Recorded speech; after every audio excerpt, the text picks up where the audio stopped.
Muy buenos días con todos. Tenemos el gusto de dar inicio al segundo curso, sí, Introducción a la Geometría Simpléctica, que es dictado por el profesor Santiago Achig. Santiago, bienvenido, muchas gracias. ¿Puedes iniciar? Gracias, Santiago. Claro, sí. Claro, sí. Me dan un segundo para poder compartir la pantalla. Y bueno, primero, muchas gracias por la invitación. Es un honor para mí poder dar este curso. Y bueno, igual muchas gracias a los organizadores que están presencialmente ahí en Quito. Eh, Gracias por permitir este espacio para todos nosotros, para poder compartir de este gusto por la geometría, por la matemática en general. Bueno. Em, la idea de este curso es dar una introducción a la geometría simpléctica y con introducción me refiero a solo un breve vistazo por encima de algunas definiciones con respecto a geometría simpléctica y algunas ideas que a mí me parecen bonitas dentro del área. Y también quería aprovechar la oportunidad para hablar en un aspecto más general con respecto a la geometría y después también hablar sobre un contexto histórico acerca de la geometría simpléctica. Entonces, el día de hoy, de hecho, lo que tengo planificado es algo un poco más light, algo apto para todos los públicos.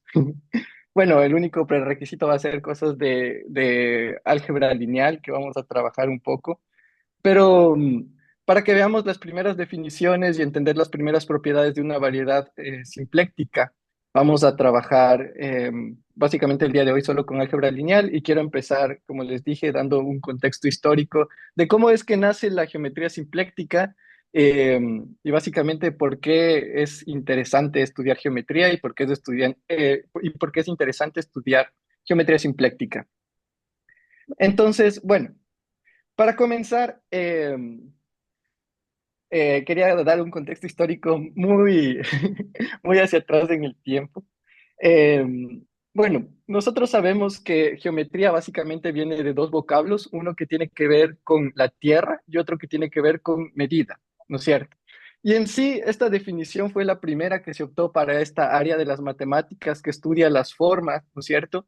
Que estudia, primero empezó estudiando las figuras planas y claro, como dice su nombre, estudiaba la medida de la tierra. Básicamente era una herramienta que usaban también para las labores del día a día, ¿no es cierto? Para cosas que tienen que ver con arquitectura, con separación de tierras. Más adelante igual sería una herramienta usada incluso por los egipcios.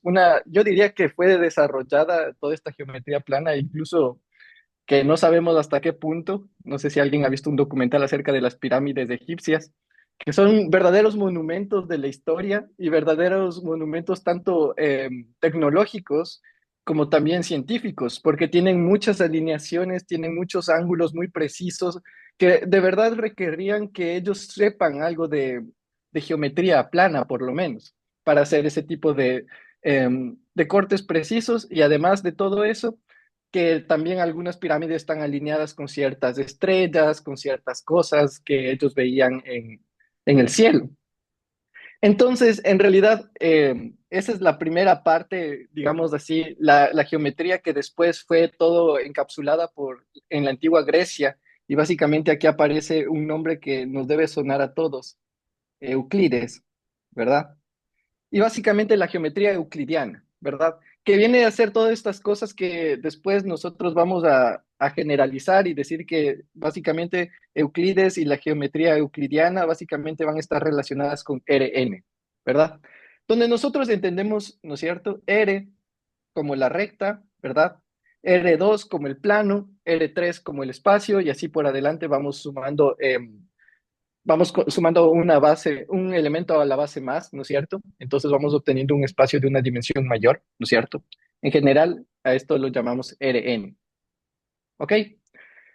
Y claro que esa geometría ha sido muy útil durante muchísimos años, especialmente, como les digo, en la antigüedad. Y ahora nosotros nos enfrentamos a otro tipo de problemas. La geometría hoy en día también sigue siendo implementada, pero en otro tipo de problemas mucho más avanzados, que de hecho la parte de medidas de la Tierra ya no tiene mucho, mucho que ver. De hecho, cuando tú ya empiezas en n dimensiones, claro, ya te sales de la realidad, que por mucho podemos intentar percibir cuatro, pero solo vemos tres. Entonces, claro, ya la parte de medidas de la Tierra ya no queda tan bien el nombre, pero aún así la seguimos llamando geometría.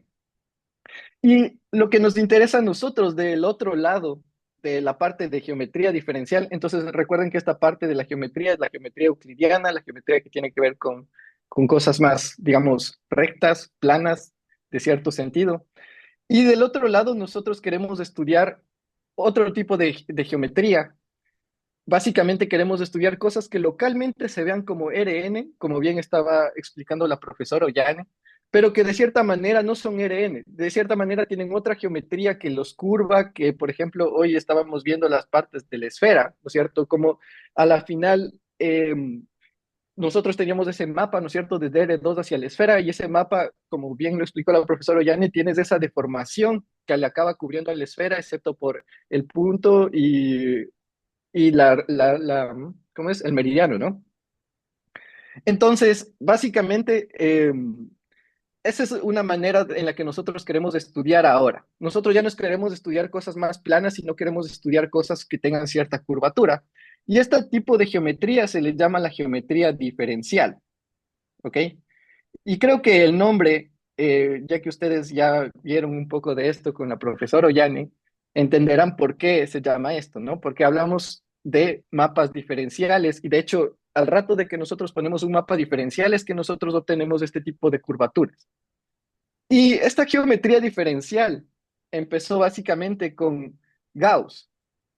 Gauss tuvo la genial idea de usar este tipo de parametrizaciones, donde, por ejemplo, en este caso, él pensaba en R, ¿no es cierto?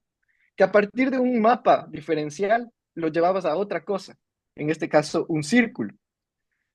Y dentro de este contexto, en R2, porque ahorita esta imagen está yendo a R2, ahora en R2 el círculo es muy diferente a la recta. De hecho, estudiando esta parametrización y estudiando, por ejemplo, la derivada del gradiente de esta función, ¿no es cierto?, que va de R a R2, podemos sacar algunos invariantes que de hecho van a decirnos que este círculo va a tener una curvatura, que es algo que la recta no tenía, ¿no es cierto? La curvatura de la recta es plana, en cambio la curvatura del círculo va a ser positiva, ¿verdad? Entonces, en sí esto ya nos ayuda, como les digo, estas primeras ideas de Gauss de parametrizar cosas ya nos ayudan a estudiar ciertos elementos. En este caso, las curvas. Gauss hizo sus estudios de las curvas tanto en R2, en R3, y como les digo, estudiando estos mapas, las parametrizaciones, y claro que estudiando parametrizaciones de forma global, no específicas como este caso, pero me sirve de ejemplo. Y también lo hizo en los mismos estudios con superficies. Y especialmente ya cuando llegó a estudios más avanzados, ya no se fijaba tanto de que la superficie está en R3. Este, por ejemplo, es justo lo que la profesora ya estaba mencionando en su clase, el mapa de R2 a R3, que básicamente es una carta hacia la esfera, ¿no es cierto? Y bueno, solo tenemos que asegurarnos de que ese cuadrado más t cuadrado sea menor o igual que uno. Y de hecho, para que sea la parte abierta, sería menor que uno restricto. Pero bueno, eh, la idea entonces es que nosotros a partir de estos mapas, nosotros vamos a poder estudiar estas superficies en R3, ¿no es cierto? Y como les dije, incluso Gauss ya en sus últimos trabajos también ya pensaba en las superficies como no dependiendo del lugar donde viven, ¿verdad? Sino ya viéndolo como lo que nosotros conocemos como variedades diferenciales, que de hecho ahí fue donde entra Riemann. Riemann fue el que pensó, bueno, si esto se puede hacer para R y R2, entonces pensemos cómo puede ser esto pensado en Rn, ¿no es cierto?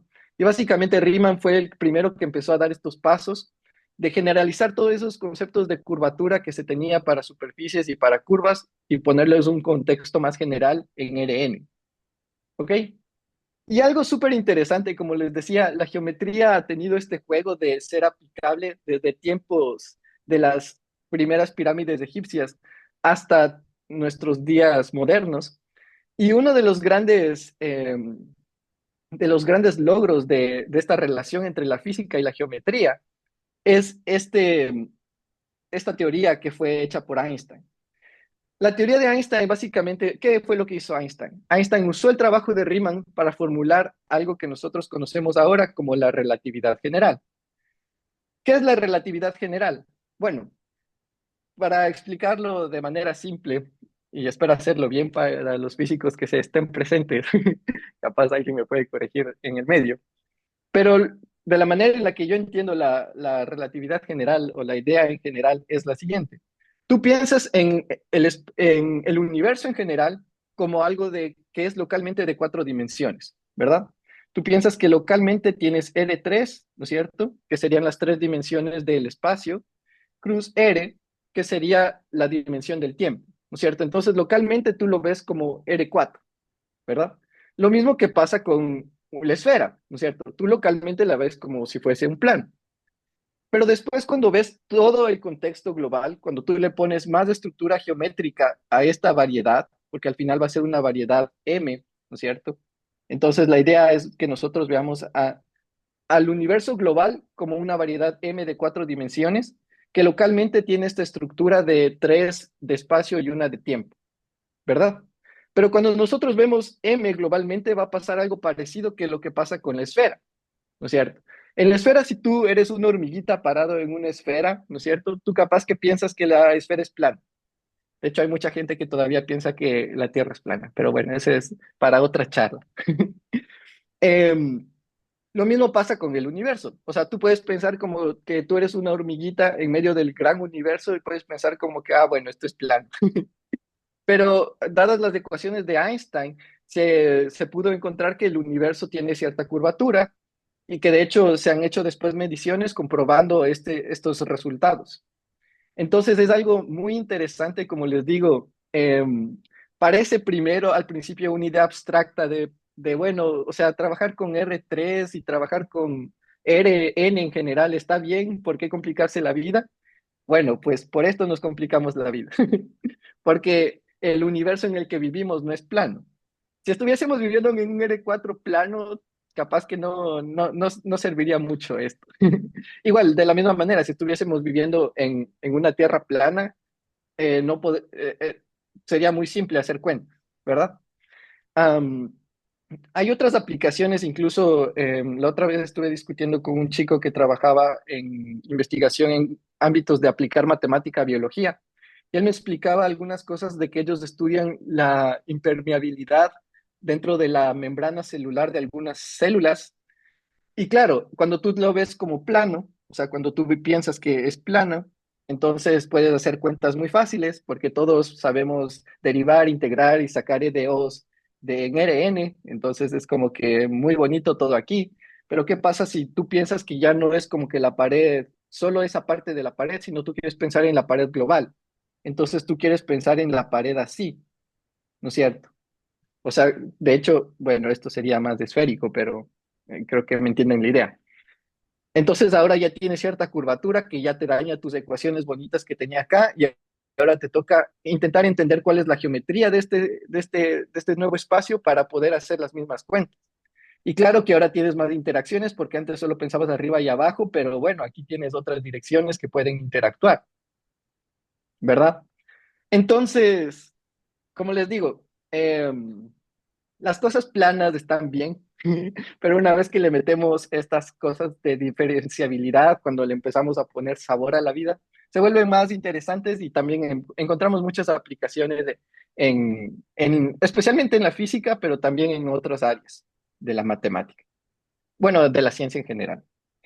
Am, entonces, ¿dónde nace la geometría simpléctica en esta historia? Pues la geometría simpléctica nace con Hamilton. De hecho, Hamilton fue el primero en proponer un modelo de una forma simpléctica en R6. Ya les voy a hablar más respecto a esto. Bueno, no a Hamilton, pero sí a la forma simpléctica. Em, la idea de Hamilton era la siguiente. Él quería estudiar el movimiento de los planetas, ¿no es cierto? Algo que, de hecho, creo que ha sido tema de estudio desde hace muchos, muchos, muchos años. Pero bueno, ese es igual tema de discusión para otra charla. Y él lo que plantea es el siguiente modelo. Él plantea pensar, describir el movimiento de los planetas, pero en 6 dimensiones, donde 3 de las dimensiones van a ser las espaciales, ¿no es cierto? Del movimiento, de la trayectoria del planeta, y las otras 3 dimensiones van a ser el momento de, de nuestro planeta, ¿verdad? Y a partir de eso, o sea, si tú haces las cuentas, básicamente eso le va a dar una estructura simpléctica a R6, ¿ok? Entonces, este es el primer ejemplo que se conoce así de una estructura simpléctica que fue dada a un espacio. Ahora, obviamente nosotros como matemáticos lo que nos gusta es generalizar las ideas. Y entonces tú dices, bueno, entonces, ¿por qué pensar que solo son 3 dimensiones espaciales? Podríamos poner aquí n y n, ¿verdad? Y pensar que esto se puede hacer en R2n, ¿verdad? Entonces sí, en general, nosotros podemos poner una estructura simpléctica R2n.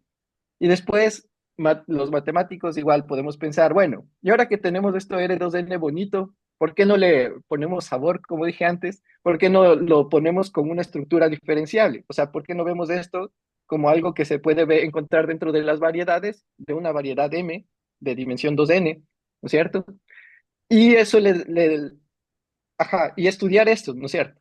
Porque le podríamos poner esta misma estructura que encontramos en R2n, pensar que le podemos poner también la misma estructura a una variedad, ¿verdad? Porque les digo, localmente se puede ver como R2n, entonces capaz que esa estructura se puede generalizar, ¿no es cierto? Ponerla en toda M, de alguna manera suave, ¿ok? Entonces, esa es la manera en la que nace la geometría simpléctica. Básicamente nos dan, nos dieron un modelo y nosotros lo empezamos a generalizar y generalizar y generalizar hasta que nos olvidamos de dónde nace el modelo. De hecho, esa es la parte triste de la historia, porque yo no voy a hacer mucha referencia, y de hecho no voy a hacer ninguna referencia al ámbito físico, porque yo entiendo que tal vez aquí haya gente interesada en saber cómo la geometría simpléctica se aplica a la mecánica clásica y, por ejemplo, a este tipo de problemas de movimientos de los planetas. Pero como les digo, lastimosamente, lo que acaba pasando muchas veces es que cuando nos dan un problema a los matemáticos, lo generalizamos tanto que nos olvidamos de dónde nació y nos olvidamos que estamos resolviendo tal vez un problema físico de fondo y solo nos quedamos con la parte matemática y la parte abstracta. Pero bueno, em, como les digo, vamos a estudiar nosotros solo esta parte de la geometría simpléctica, esta parte más abstracta, y básicamente ese va a ser nuestro centro de atención. Ahora, quería comenzar también dándoles un resumen de lo que va a ser el curso. En la primera parte, mi intención era darles un resumen de variedades suaves, con definiciones del espacio tangente y las formas diferenciables. Pero gracias a que nuestra querida profesora Yane ya nos está dando un gran curso antes que el mío, entonces básicamente me puedo saltar esta parte y puedo comenzar directamente con la parte de variedades simplécticas. De cualquier manera, estoy preparando unas notas de este curso, donde estoy incluyendo unas 5 páginas que tienen como que todo de definición, teoremas y como que lo que considero yo que es más importante para aprender por lo menos a hacer las primeras cuentas dentro de variedades suaves. Entonces, ajá. Entonces posiblemente encuentren esta primera parte dentro de las notas que estoy preparando, si llego a prepararlas y completarlas a tiempo, si llegan a estar disponibles en algún día, entonces podrán encontrar esa primera parte. Y después ya comenzamos, y de hecho hoy vamos a comenzar con esta parte de las variedades simplécticas. Como les digo, vamos a comenzar un poco básico, vamos a comenzar con las primeras definiciones, vamos a comenzar solo trabajando en álgebra lineal, viendo cómo esto funcionaría en R2N básicamente, y Santiago, después vamos a ir generalizando. Santiago, ¿Hay alguna pregunta? Sí. sí. Oye, y si empiezas por formas diferenciables, porque eso lo vamos a ver al final. Eh, ok, de hecho, déjame pensar si lo que necesito es formas diferenciables en general, porque lo que quería hacer hoy es solo trabajar con una forma un mapa bilineal antisimétrico, que básicamente es la definición de una forma, de una dos forma. Entonces, Ya, ¿puedo comenzar con el mapa bilineal antisimétrico? Que de vale, hecho es lo porque, que o tenía sea, planeado para hoy. sí, definición y espacio tangente de variedades suaves, sí, eso yo creo que entre hoy y mañana ya queda claro, pero formas diferenciables sí lo voy a ver como el viernes por ahí. Ok, perfecto. No, Ya, sí, como te comentaba, hoy tenía planeado ver lo de mapa bilineal ya, ok, antisimétrico, entonces que sería un caso específico de una forma diferencial, pero primero verlo como un mapa bilineal y claro, si cualquier ok, cosa mañana puedo completar con más cosas. vale. Ujú. Listo. Em, sí, porque sí, mejor tener preparadas las cosas con anterioridad. Am, Eso. Entonces, lo que tenía pensado para hoy básicamente va a ser eso. Y bueno, conforme vamos avanzando en el curso, vamos a ver ciertos ejemplos y propiedades. Y lo que quiero llegar a demostrar, espero que casi al final del curso, va a ser el teorema de Darboux, que es un teorema muy importante que nos explica cómo son localmente todas estas variedades simplécticas, que de hecho espero también enunciar el teorema dentro de las primeras clases para que todo el mundo sepa de qué se trata. Y la última parte, si el tiempo lo permite, eh, me gustaría hablar acerca de líneas de investigación en topología simpléctica, las técnicas que se usan últimamente para generar nuevos resultados y también de resultados que a mí me parecen bonitos, cosas que son relacionadas a mi investigación también. Entonces, pero eso quedaría como que tal vez para la última clase algo más, eh, mm, como que digamos, más avanzado. O tal vez las dos últimas clases para tal vez abordar diferentes tópicos. Pero bueno, esto queda a consideración de cómo avancemos en el curso. Y bueno, em, les quiero dar también unas referencias que para mí son las más importantes que tenemos a la actualidad. La primera es esta que es Lectures on Symplectic Geometry. De hecho, todo lo que yo voy a hacer durante este curso básicamente va a estar aquí. Entonces ustedes pueden buscar el libro y seguir el curso también de aquí. Vamos a trabajar igual hoy, si no me equivoco, del capítulo uno, el libro de Ana Canas da Silva. Y otro libro que es muy bonito, y de hecho eh, tiene mucho contenido, es una referencia muy bonita, es este Introduction to Symplectic Topology de Dusan McDuff y Dietmar Salomon. La diferencia es que este libro es muy pesado para leer por primera vez. Intentar aprender geometría simpléctica de este libro es muy pesado. Por lo menos ya debes tener alguna base para empezar a trabajar de este libro. Pero le recomiendo este libro especialmente porque tiene un capítulo dedicado a hacer la traducción entre los argumentos de mecánica clásica y de física a la parte matemática. ¿Cómo es que nacieron estos, cómo es que nació esta, Eh, eh, em, disculpen, estoy leyendo el chat que había un mensaje. Ok, ok, ustedes pueden buscar los PDFs de los libros. Am, pero bueno, como les decía, aquí hay un capítulo específico que hace este análisis entre la parte de física y la parte matemática y cómo se relacionan los conceptos. Entonces, si hay alguien aquí que está interesado en leer eso y quiere hacer tal vez algún tipo de curso de lectura, entre comillas, conmigo, igual me puede contactar, podríamos quedar tal vez en reunirnos por Zoom, o sea, como que sería tal vez, si está interesado un grupo, como que mucho de leer ustedes y después tal vez solo discutir conmigo. Pero sí, si alguien está interesado más en esa parte de que tenga que ver con la física, tal vez se podría hacer algo así, pero, ajá. Pero eso es algo muy específico que no quería tocar en este curso. Y bueno, acabado con eso, vamos a comenzar con las definiciones básicas de lo que son las variedades simplécticas y vamos a comenzar con el curso. Em, entonces, denme un segundo que quiero encontrar mis notas. Ok, perfecto. Entonces, vamos a comenzar nosotros con, primero déjenme dividir esto de aquí para que tenga suficiente espacio. Bueno, me avisan si se ve todo bien, si no puedo escribir más grande o más pequeño, dependiendo de cómo se vean las cosas. Entonces, el primer el tema que vamos a tratar va a ser respecto a definir lo que son las variedades simplécticas. ¿Ok? Y vamos a ir trabajando de a poquito en estas definiciones. Entonces, la definición de una variedad simpléctica va a ser básicamente un par, M omega, donde M va a ser una variedad diferenciable,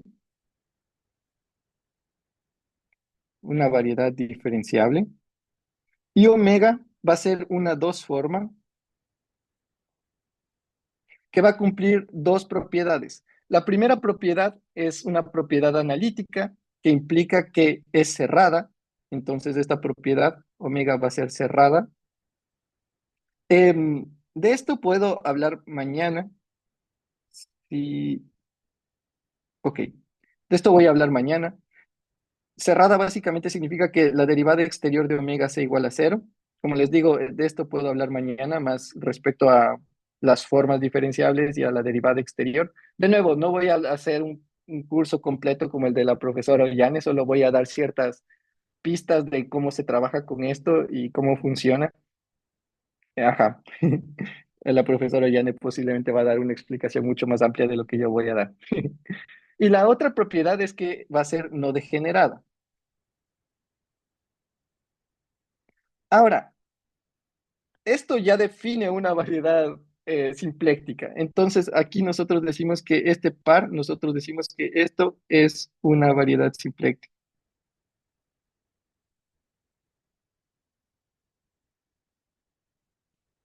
¿Ok?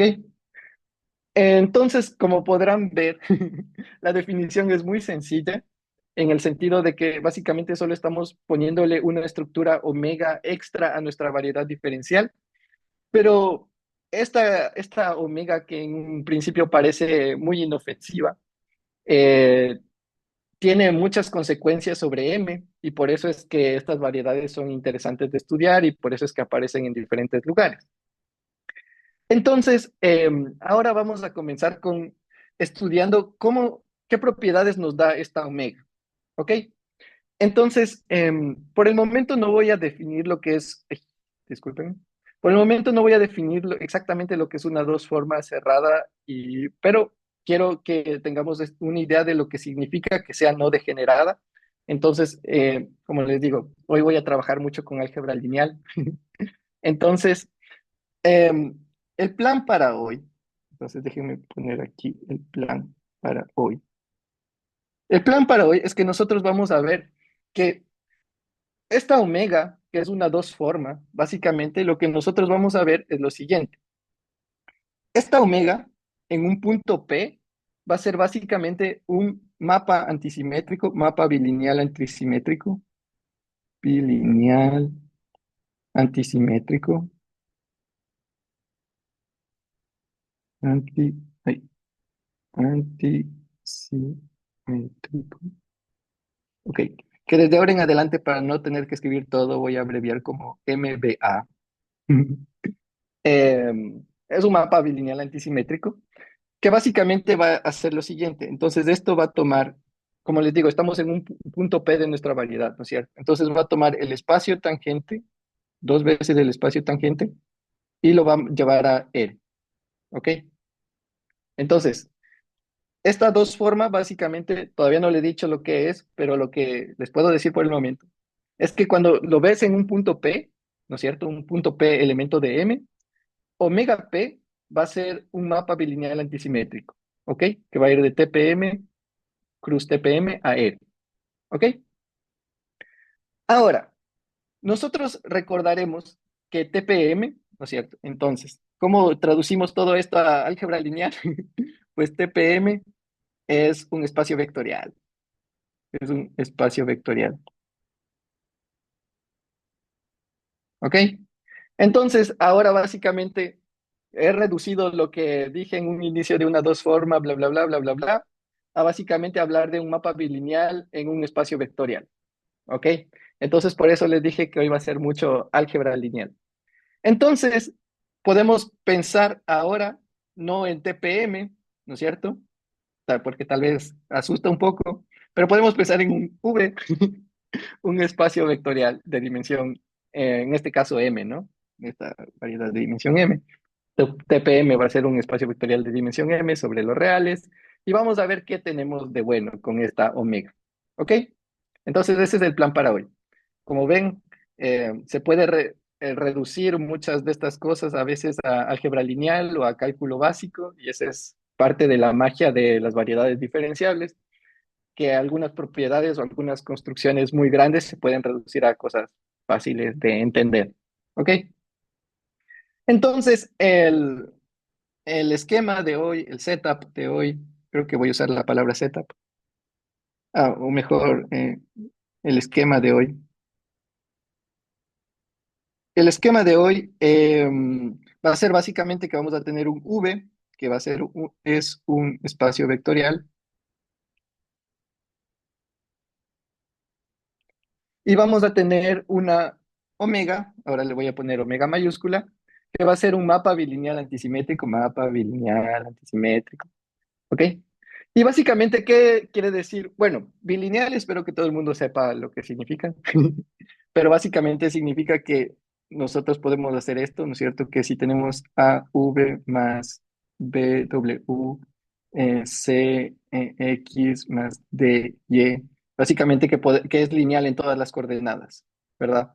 O sea que esto se puede escribir como, bueno, no voy a escribir todo, pero por lo menos que tengan una idea. AV, CX más DY más WCX. Y así por delante, ¿no es cierto? O sea que en cada una de las coordenadas de esto es lineal. Claro que aquí estos son vectores, estos son reales, ¿ok? Pero bueno, déjenme tal vez escribir eso solo para que todo el mundo esté en la misma página. Estos son reales y estoy usando X, Y como vectores en B, ¿ok? ¿Ok? Entonces esto significaría lineal, por ejemplo, en la primera coordenada y lo análogo sería lineal en la segunda coordenada, eso sería bilineal.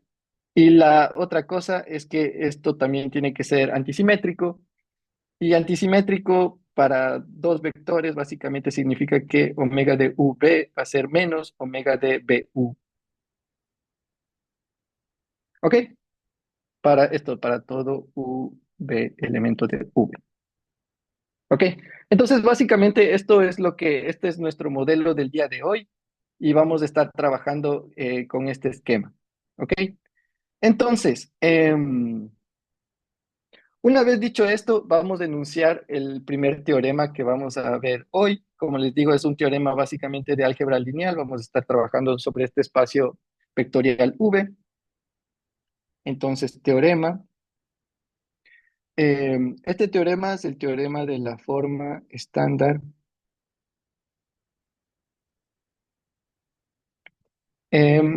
para mapas bilineales antisimétricos, MPA. Entonces, básicamente lo que tenemos es el esquema anterior, entonces tenemos un omega que es un mapa bilineal antisimétrico, ¿verdad? En V, ¿no es cierto? Entonces lo que vamos a demostrar es que entonces déjenme poner aquí, uy, si omega es un mapa bilineal antisimétrico en V, entonces existe una base U1 hasta UK, después E1 hasta EN, después F1 hasta Fn de V, tal que vamos a tener las siguientes propiedades. Lo primero es que omega de UI, V es igual a 0 para todo V, elemento de B. Vamos a tener que la siguiente propiedad va a ser que los omega de EI, EJ va a ser igual a omega de FI, FJ, y va a ser igual a 0 para todo I, J. Y la última va a ser que omega de EI, FJ va a ser igual a la delta de Kronecker, EIJ, ¿ok? Para todo IJ. ¿Ok? Ese es básicamente el enunciado del teorema. Entonces, ahora a explicar el enunciado del teorema. ¿Qué nos dice esto? Básicamente nos dice que nosotros vamos a poder separar el espacio V en dos partes. La primera parte va a ser lo que sería lo equivalente al kernel, ¿no es cierto?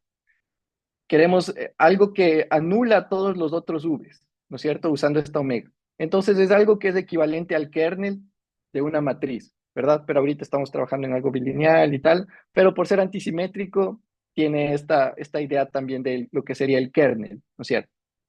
¿Ok? Ahora, la otra parte que nos dice que la otra parte que lo dividimos, básicamente también lo dividimos en dos. Entonces vamos a tener esta parte verde y esta parte amarilla. Déjenme ver el chat. Em, claro, o sea, les puedo pasar el nombre de los libros después. Ok. Perfecto. Entonces, ok, entonces vamos a poder dividir como que en esta parte que sería el equivalente al kernel y la otra parte que son los otros vectores desde E1 hasta EN, F1 hasta Fn, que van a tener la siguiente propiedad, que si tú mezclas, entonces de aquí creo que esto se va a llenar de colores, pero espero que sea útil por lo menos para algo, em, que si tú mezclas entre los E's, ¿no es cierto? Te va a dar cero. Y si tú mezclas entre los F's, te va a dar cero. Y de hecho, si tú mezclas entre un E y cualquier F aleatorio, lo más probable es que te dé cero, excepto si coges el F correcto, ¿no es cierto? A menos que cojas E1, F1, ahí te va a dar uno. Si coges los incorrectos, E1 y con cualquier otro, te va a dar cero. ¿Ok? Entonces, esas es básicamente las propiedades que tenemos. ¿Hay alguna pregunta? Sí, hay una pregunta donde Carolina que dice, ¿a qué te refieres con lo de kernel?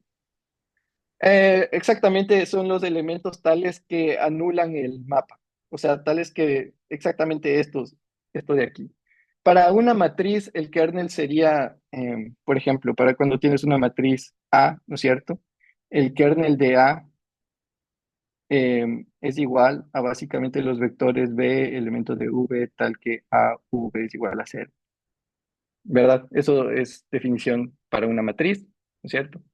Y lo que estaba refiriéndome es que esto es básicamente el equivalente, ¿no?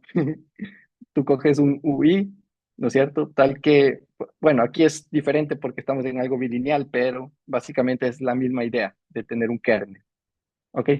Santiago, yo Eh, tengo otra sí, pregunta. claro, sí, dime. O sea, el espacio vectorial es de dimensión 2n más k Perfecto, y, sí. y la cantidad de n's, la cantidad de s y de f's es la misma. Sí. Ok, Ujú, gracias. ujú. Sí, exactamente. De nada. De hecho, Yane dijo un punto muy bueno. Es que, bueno, básicamente nosotros vamos a poder escribir la dimensión de V como siendo 2n más k. ¿Ok? Y esto va a tener una consecuencia interesante después, pero bueno, primero vamos a demostrar este teorema de álgebra lineal y después vamos a ver las consecuencias interesantes que esto tiene. ¿Ok? Em, perfecto. No sé si hay alguna otra pregunta antes de comenzar con la demostración.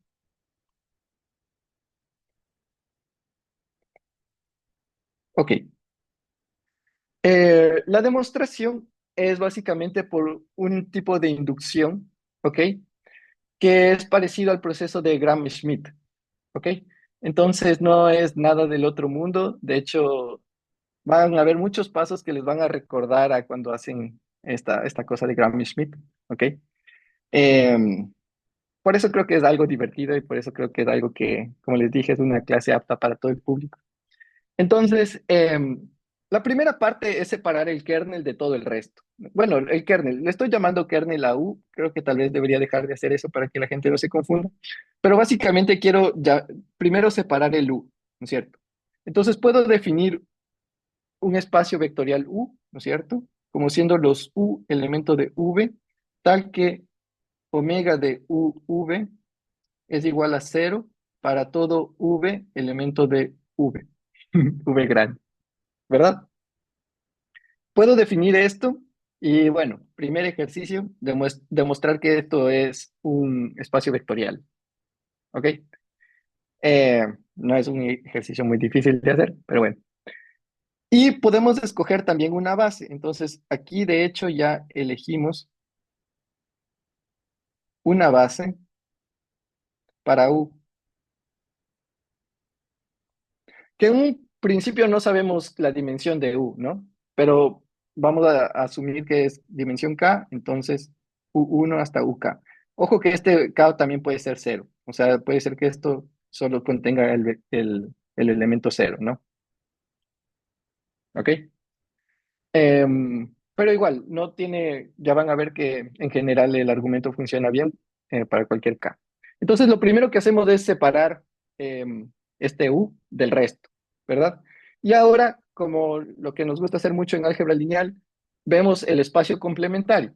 Es decir, vamos a tomar un W tal que em, V va a ser la suma directa entre U y W. ¿Ok? Perfecto. Ahora, ¿qué vamos a hacer? Ahora vamos a escoger entonces vamos a escoger sea E1 diferente de cero en W, entonces existe un F1 elemento de W tal que, tal que omega de E1 F1 es igual a 1. Esto no es muy difícil de ver el por qué. Básicamente la idea es la siguiente. La idea es que cuando nosotros nos enfocamos solo en W, ¿no es cierto? Acuérdense que en U están todos los que se anulan para todo V elemento de B, ¿no es cierto? Y si estamos cogiendo la parte complementaria, eso quiere decir que si tú coges un E1 diferente de cero, entonces va a existir algún F mayúscula, digamos aquí, tal que esto va a ser diferente de cero, ¿verdad? Y después, como este mapa es bilineal y estos son todos espacios vectoriales, yo puedo rescalar ese valor, ¿no es cierto? Multiplicando aquí por algún elemento de los reales, yo puedo rescalarlo para que sea igual a 1, ¿verdad? Entonces, esta parte del argumento no, espero que todo el mundo lo siga hasta ahora. Pero no es muy difícil de ver que puedes encontrar este F1 en W, tal que esto sea igual a 1, ¿ok? Y ahora es donde empieza nuestro argumento inductivo.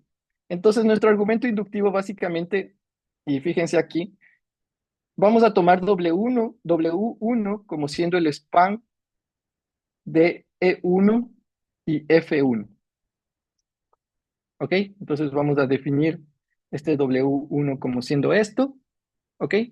Y vamos a tomar otra definición. Vamos a definir W1 omega, que fíjense que esto va a ser el equivalente a lo que sería el ortogonal cuando nosotros pensamos en el Gram-Schmidt.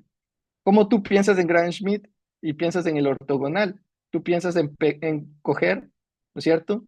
Los que cuando le aplicas a esto sean igual a cero para todo V elemento de W1, ¿no es cierto?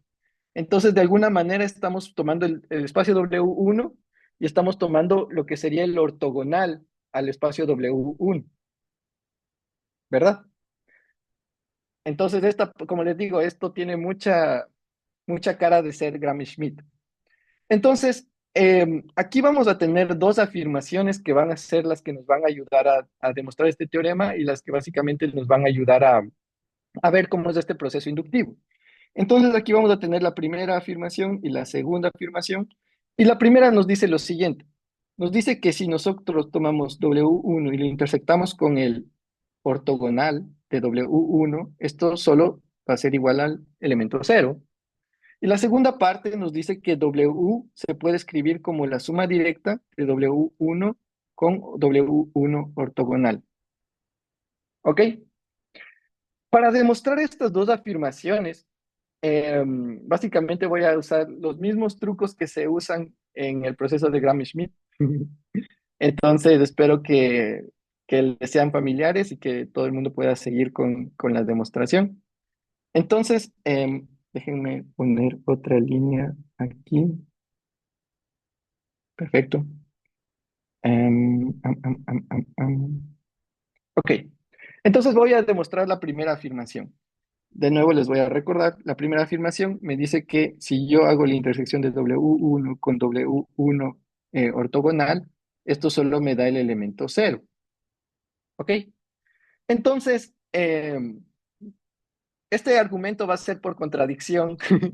Muy típicamente se hace eso. Entonces tú dices, supongamos que existe un V diferente de cero, tal que eh, V es elemento de la intersección, ¿no es cierto? W1 intersección W1 ortogonal. ¿Ok? Ahora, como es parte de W1, recordemos nuestra definición, W1 es igual al span de E1F1. Eso quiere decir que V se puede escribir como suma, ¿no es cierto? Em, con base E1 y F1, ¿verdad? De nuevo, aquí A y B son reales, ¿no es cierto? Y estos E1 y F1 son los elementos que generan W1. ¿Ok? Eso por un lado. Ahora, por otro lado, como está también contenido en W1 ortogonal, eso significa que cuando yo aplique, ¿no es cierto? W1 ortogonal, acordémonos que son todos aquellos elementos tal que, que cuando tú le aplicas un elemento de W1, se hacen cero, ¿no es cierto? Especialmente en W1 están sus elementos generadores, E1 y F1. Entonces, especialmente, yo puedo decir que omega de VE1 es igual a cero y que omega de VF1 es igual a cero, ¿verdad? Pero esto también es igual a menos B y esto también es igual a A. Y esto implica necesariamente que V es igual a cero, lo cual es una contradicción. Entonces aquí encontramos la contradicción.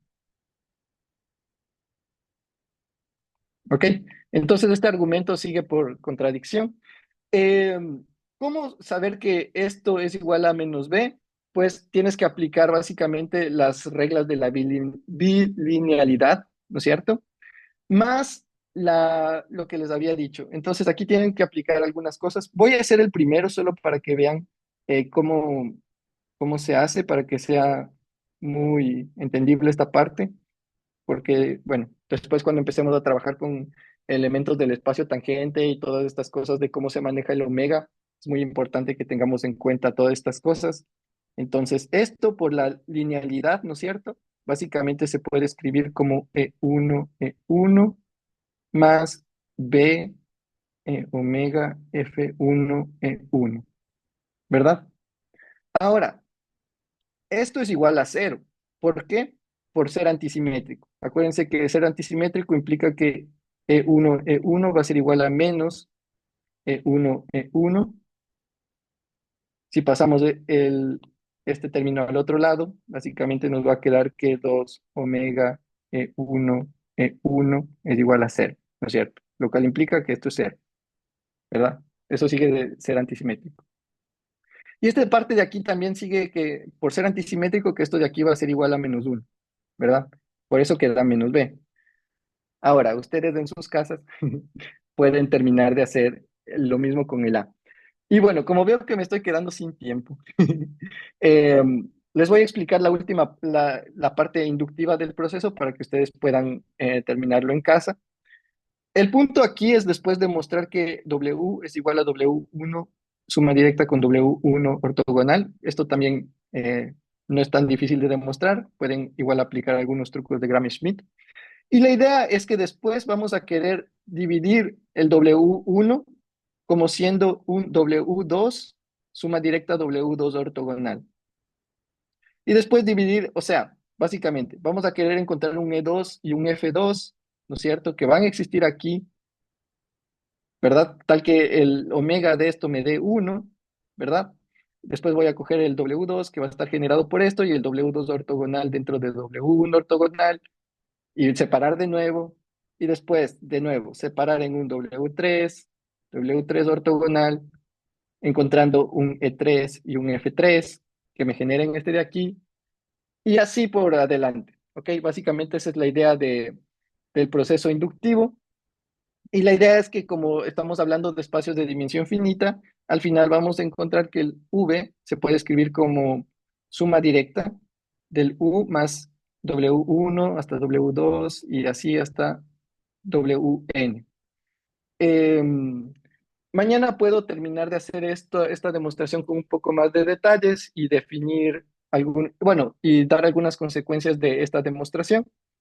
Pero bueno, creo que este es un buen punto para terminar la clase de hoy y espero que se hayan divertido.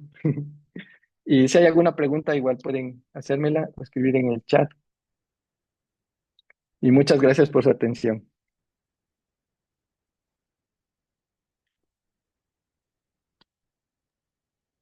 Gracias, Santiago. Muchas gracias por el curso.